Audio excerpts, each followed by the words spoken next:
many people, including some Jungian analysts, have wondered why it was that Dr. Jung went back into medieval times and into biblical times when he was doing his work. And of course, one of the main reasons was that he was raised by a father who was a Swiss Reformed pastor, but had lost his faith. And so I think he went back to try to understand what faith was all about.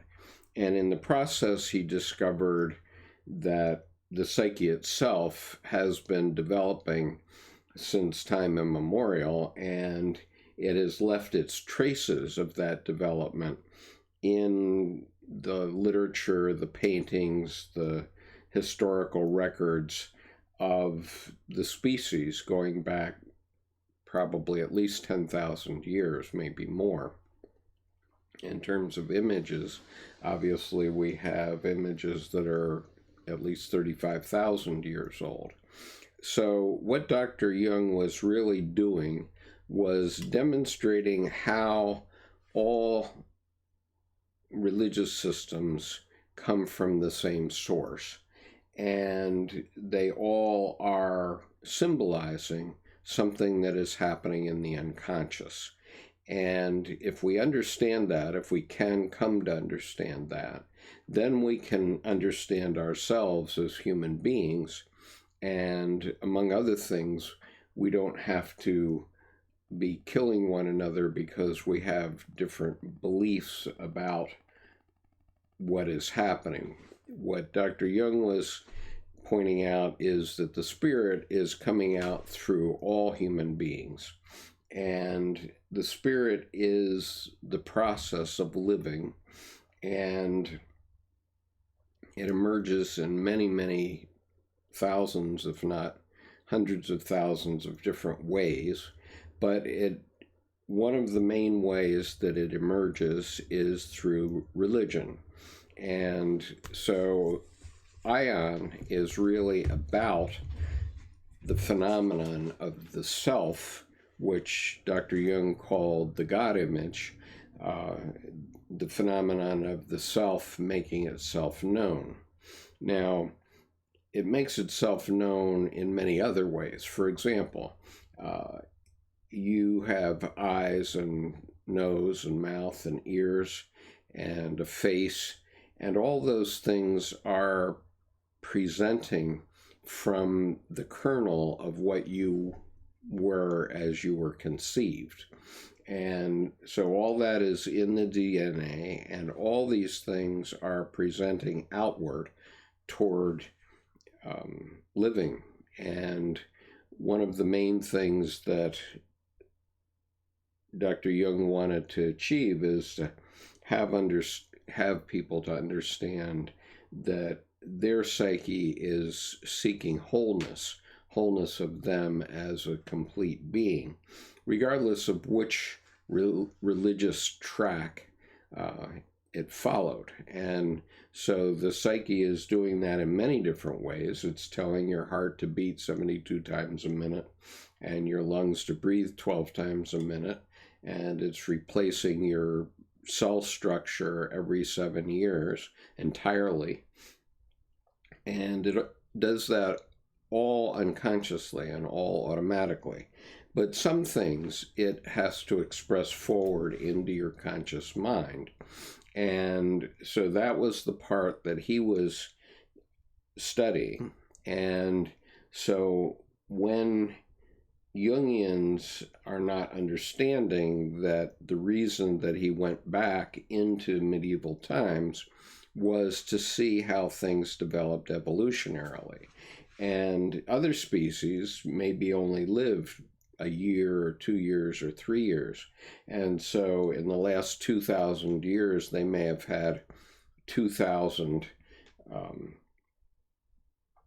generations.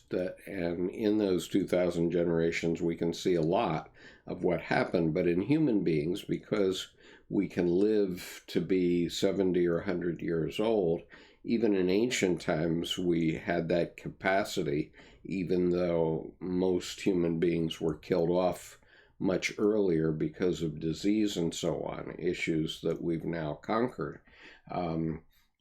But because of how slowly our generations emerge, going back to the time of Moses, for example, or the time of Abraham, might only be going back 100 or 150 generations.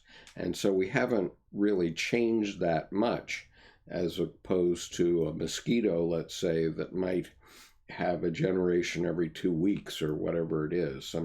Some creatures have very short-lived generations. So anyway, what we're talking about is the emergence of the fish symbol in the human psyche. And of course, this was a symbol that was being talked about in all the Abrahamic religions, in Christianity, in Judaism before Christianity, and in Islam. And so we find a fish symbolized in the connection between Moses and Al-Qidr in the 18th surah of the Quran. And so all these things were coming along through the human species by word of mouth. People didn't really understand what was happening or how it was happening. And so what Dr. Jung has done is create a historical record of how it was happening so that you can understand it. So today I'm reading from Aion, Researches into the Phenomenology of the Self by C.G. Jung, and I'm going to be reading chapter 9. I've read previous chapters already. I hope to finish it. I'm about halfway through it in terms of reading the whole book, which I set out to do over a year ago. And so the first half of the book is available for you online as audio and as an audio recording. You can just listen to it. You don't have to watch me read it. And I'm doing this because I never found a professionally created audio recording of these important books by Dr. Jung. And so I decided to take it upon myself to create these audios, imperfect as they may be. And so I hope this is useful to you. So today I'm reading chapter 9, The Ambivalence of the Fish Symbol. And I will stop every 5 or 10 minutes and just check the chat and see if you have any questions or comments on which I should respond. But anyway, I'm going to go ahead. Chapter 9, The Ambivalence of the Fish Symbol. Paragraph 181. According to the Syrian Apocalypse of Baruch 29:1 and following, the time preceding the coming of the Messiah falls into 12 parts, and the Messiah will appear in the 12th. As a time division, the number 12 points to the Zodiac, of which the 12th is the fishes. Leviathan will then rise out of the sea, the 2 great sea monsters which I created on the 5th day of creation, and which I have preserved until that time. Okay, quote.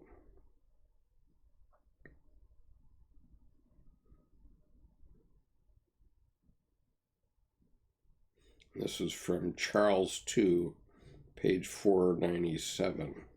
Quote, the 2 great sea monsters which I created on the 5th day of creation, and which I have preserved until that time, shall then be food for all who are left. Since Behemoth is unquestionably not a sea animal, but one which, as a midrash says, pastures on 1,000 mountains, the 2 sea monsters must be a duplication of Leviathan, and as a matter of fact, he does appear to be divided as to sex, for there is a male and a female of the species.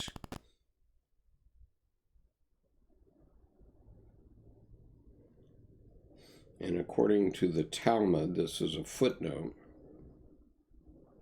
Nezikim 3, the female Leviathan has already been killed by Yahweh, salted and preserved for the end of time. The male he castrated, for otherwise they would have multiplied and swamped the earth. A similar duplication is suggested in Isaiah 27:1. Quote, in that day the Lord with his sore and great strong sword shall punish Leviathan the piercing serpent, even Leviathan that crooked serpent, and he shall slay the dragon. In the Vulgate Bible, this is the whale that is in the sea. So I'll just read that sentence again. In that day, the Lord with his sore and great sword, in that day, the Lord with his sore and great strong sword shall punish Leviathan the piercing serpent, even the Leviathan that crooked serpent, and he shall slay the dragon that is in the sea. This duplication gave rise in medieval alchemy to the idea of two serpents fighting each other, one winged, the other wingless. In the book of Job, where Leviathan appears only in the singular, the underlying polarity comes to light in his opposite number, Behemoth. A poem by Mir bin Isaac describes the battle between Leviathan and Behemoth at the end of time, in which the two monsters wound each other to death. Yahweh then cuts them up and serves them as the food to the devout. This idea is probably connected with the old Jewish Passover, which was celebrated in the month of Adar, the fish. In spite of the distinct duplication of Leviathan in the later text, it is very likely that originally there was only one Leviathan, authenticated at a very early date in the Ugarit texts from Ras Sharma. Paragraph 182. He comments, it is remarkable that the two adjectives BRH and QLTN are the ones that qualify in Isaiah 27:1, a particularly dangerous species of serpent, which we call Leviathan, in Hebrew, Leviathan. From this period, too, there are pictures of a fight between Baal and the serpent LTN, remarkable in that the conflict is between a god and a monster, and not between two monsters, as it was later. We can see from the example of Leviathan how the great fish gradually split into its opposite, after having itself been the opposite of the highest god, and hence his shadow, the embodiment of his evil side. With the splitting of the monster into a new opposite, its original opposition to God takes a back seat, and the monster is now in conflict either with itself or with an equivalent monster, for example, Leviathan and Behemoth. This relieves God of his own inner conflict, which now appears outside him in the form of hostile pair of brother monsters, which now appears outside him in the form of a hostile pair of brother monsters. In later Jewish tradition, the Leviathan that Yahweh fought with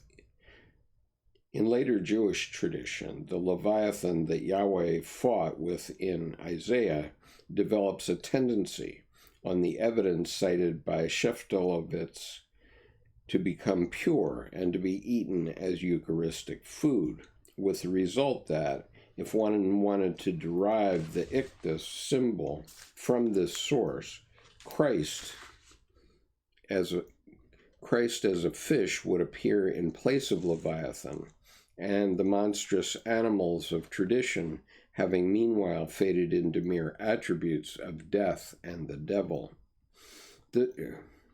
paragraph 185. This split corresponds to the doubling of the shadow often met with in dreams, where the two halves appear as different or even as antagonistic figures. This happens when the conscious ego personality does not contain all the contents and components that it could contain. Part of the personality then remains split off and mixes with the normally unconscious shadow. The two together form a double and often antagonistic personality. If we apply this experience from the domain of practical psychology to the mythological material under discussion, we find that God's monstrous antagonist produces a double because the God image is incomplete and does not contain everything it logically ought to contain. Whereas Leviathan is a fish-like creature, primitive and cold-blooded, dwelling in the depths of the ocean, Behemoth is a warm-blooded quadruped, presumably something like a bull, who roams the mountains, at least in later tradition. Hence it is related to Leviathan as a higher, superior creature to a lower, inferior one, rather like the winged and the wingless dragon in alchemy. All winged beings are volatile, i.e., vapors and gases, in other words, pneuma. Just as in Augustine Christ, the fish is drawn from the deep, so in 2 Esdras 3, 2 and following, the man came out of the sea like a wind. His appearance was heralded by an eagle and a lion, theriomorphic symbols which greatly affrighted the prophet in the same way that Behemoth inspired chiefly terror in Job. The fish drawn from the deep was a secret connection with Leviathan. He is the bait with which Leviathan is lured and caught. This fish is probably a duplication of the great fish and stands for its pneumatic aspect.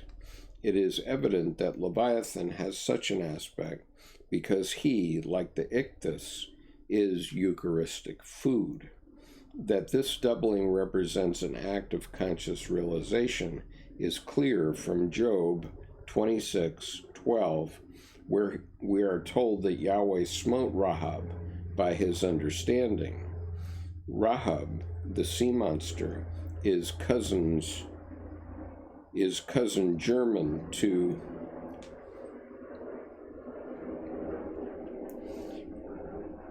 Rahab, the sea monster, is cousin Germa to Tiamat, whom Marduk split asunder by filling her up with Imhulu, the north wind.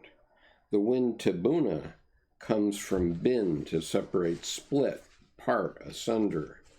In other words, to discriminate, which is the essence of conscious realization. In this sense, Leviathan and Behemoth represent stages in the development of consciousness whereby they become assimilated and humanized. The fish changes via the warm-blooded quadruped into a human being, and insofar as the Messiah became, in Christianity, the second person of the Trinity, the human figure split off from the fish hints at God's incarnation. What was previously missing in the God image, therefore, was the human element. The role of the fish in Jewish tradition probably has some connections with the Syro-Phoenician fish cult of Atargatis. Her temples had pools with sacred fishes in them, which no one was allowed to touch. Similarly, meals of fish were ritually eaten in the temples. This cult and these customs, which originated in Syria, may well have engendered the ichthys symbolism in Christian times, says Cumont. In Lycia, In Lycia, they worship the divine fish Orpheus or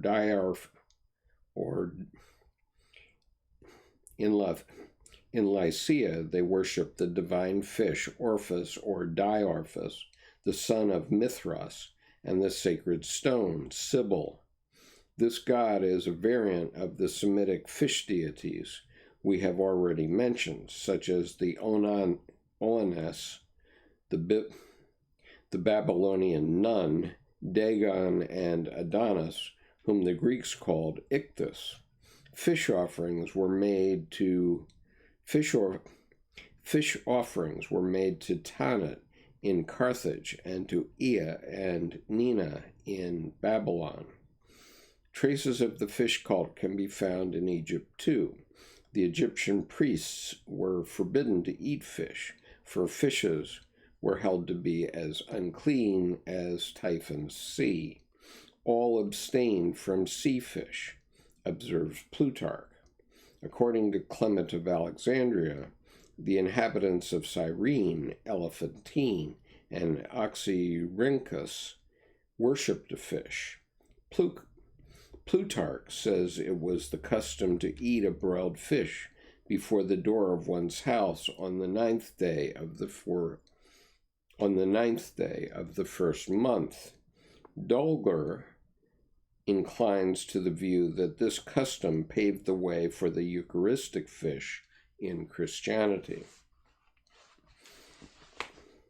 Paragraph 187. The ambivalent attitude toward the fish is an indication of its double nature. It is unclean and an emblem of hatred on the one hand, but on the other, it is an object of veneration.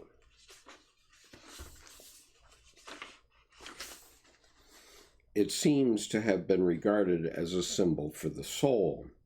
If we are to judge by a painting on a late Hellenistic sarcophagus,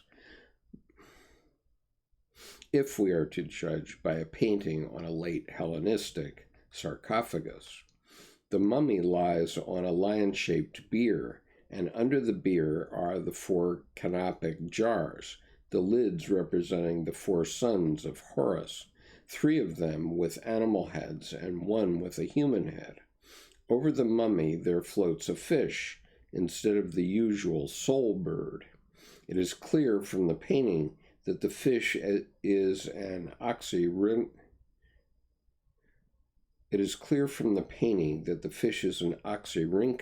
or barbel, one of the 3 most abominated fishes, which was said to have devoured the phallus of Osiris after he had been dismembered by Typhon, Set. Barbels were sacred to Typhon, who is that part of the soul which is passionate, impulsive, irrational, and truculent. Because of their voraciousness, fishes were regarded in the Middle Ages as an allegory of the damned. The fish, as an Egyptian soul symbol, is therefore all the more remarkable. The same ambivalence can be seen in the figure of Typhon, Set. In later times, he was a god of death, destruction, and the desert, and treacherous opponent of his brother Osiris. But earlier he was closely connected with Horus and was a friend and helper of the dead. In one of the pyramid texts, he and Herorer, the older Horus, help Osiris to climb up to heaven. The floor of heaven consists of an iron plate, which in places is so close to the tops of the mountains that one can climb up to heaven with the help of a ladder. The 4 corners of the iron plate rest on 4 pillars corresponding to the 4 cardinal points. In the pyramid texts of Pepi I, a song of praise is addressed to the ladder of the twin gods, and the Unis text, quote, Unis cometh forth upon the ladder which his father Ra hath made for him, and Horus and Set take the hand of Unas, and they lead him into the Tuat, unquote. Okay.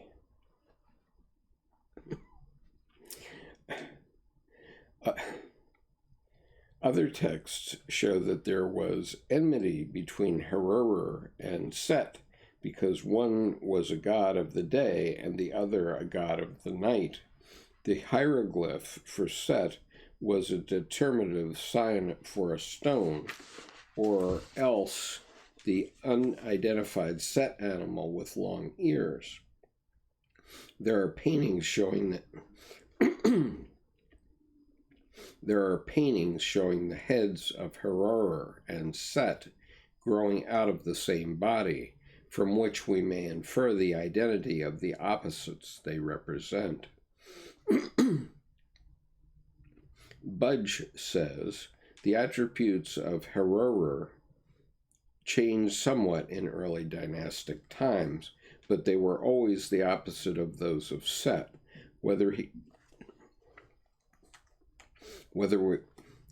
we regard the two gods as personifications of two powers of nature, i.e., light and darkness, day and night, or as cosmos and chaos, or as life and death, or as good and evil. This pair of gods, paragraph 188, this pair of gods represent the latent opposites contained in Osiris, the higher divinity, just as Behemoth and Leviathan do in relation to Yahweh. It is significant that the opposites have to work together for a common purpose when it comes to helping the one God, Osiris, to reach the heavenly quaternity. This quaternity is also personified by the four sons of Horus, Mesta, Hapi, Tuamatef, and Kebsenoth, who are said to dwell behind the thigh of the northern heaven, that is, behind the thigh of Set, whose seat is in the constellation of the Great Bear. The four sons of Horus are Set's enemies, but on the other hand, they are closely connected with him. They are an analogy of the four pillars of heaven, which support the four-cornered iron plate. Since three of the sons are often shown with animal heads and one with a human head, we may point to a similar state of affairs in the visions of Ezekiel, from whose cherubim figures the well-known symbols of the evangelists, three animals, one angel, are derived. Ezekiel says furthermore, 1:22, over the heads of the living creatures, the cherubim, there was the likeness of a solid plate, shining like terrible crystal, spread out above their heads, and 1:26, and above the solid plate there was over their heads and above the solid plate that was over their heads there was the likeness of a throne, in appearance like sapphire, and seated above the likeness of a throne was a likeness, as it were, of a human form, unquote.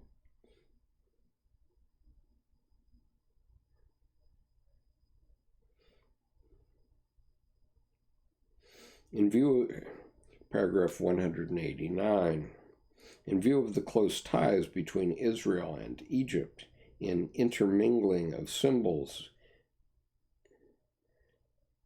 and intermingling of in view of the close ties between Israel and Egypt, an intermingling of symbols is not unlikely.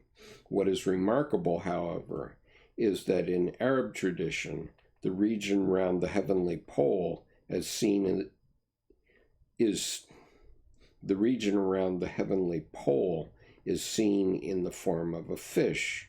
Kazvini says, the pole can be seen. Round it are the smaller Bernat Nash and dark stars, which together form the picture of a fish, and in its midst is the pole. This means that the pole, which in ancient Egypt denoted the region of Set, and was at the same time the abode of the four sons of Horus, was contained, so to speak, in the body of a fish, According to Babylonian tradition, Anu has his seat in the northern heaven. Likewise, Marduk, as the highest god, world creator, and ruler of its courses, is the pole. The Enuma Elish says of him, quote, "He who fixes the course of the stars of heaven, like sheep shall pasture the gods altogether," unquote.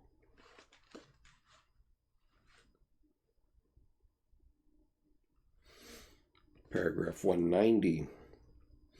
At the northern point of the ecliptic is the region of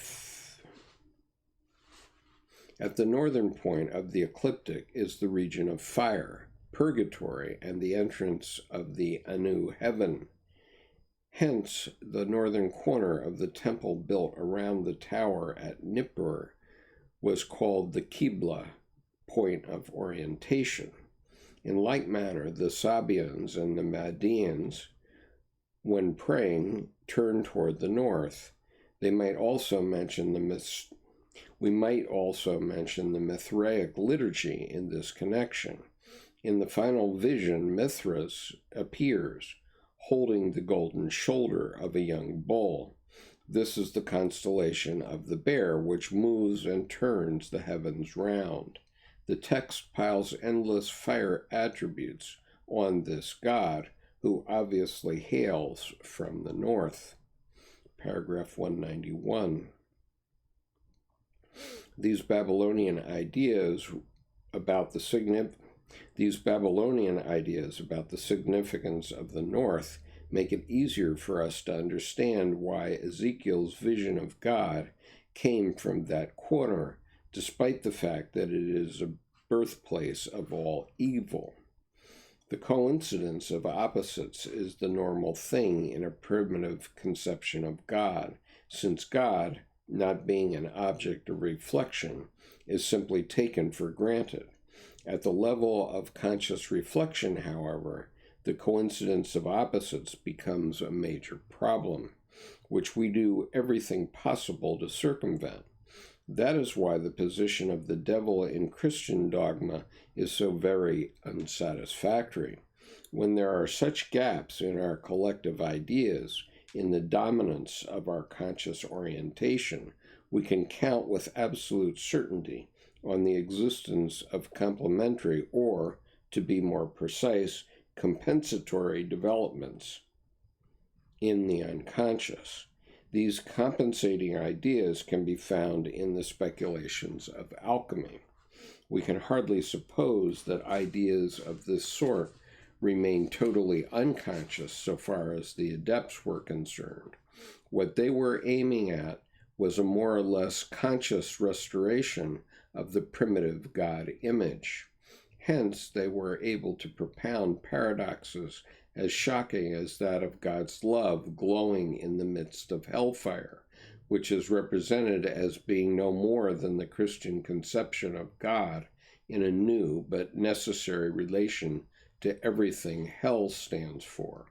Above all, it was Jacob Boehme who, influenced by alchemy and the Kabbalah equally, envisaged a paradoxical God image in which the good and the bad aspects appertain to the same divine being, in a way that bears comparison with the views of Clement of Rome. Paragraph 192. Ancient history gives us a divided picture of the region to the north. It is the seat of the highest gods, also of the adversary. Thither men direct their prayers, and for thence blows an evil pneuma, the aquilo, by the name whereof is to be understood the evil spirit. And finally, it is the navel of the world, and at the same time hell. Bernard of Clairvaux apostrophizes Lucifer thus, quote, "And dost thou strive perversely toward the north? The more thou dost hasten toward the heights, the more speedily shalt thou go down to thy setting." The king of the north in Nostradamus was to be understood in the light of this passage. At the same time, it is clear from St. Bernard's words that the heights of power to which Lucifer strives are still associated with the north.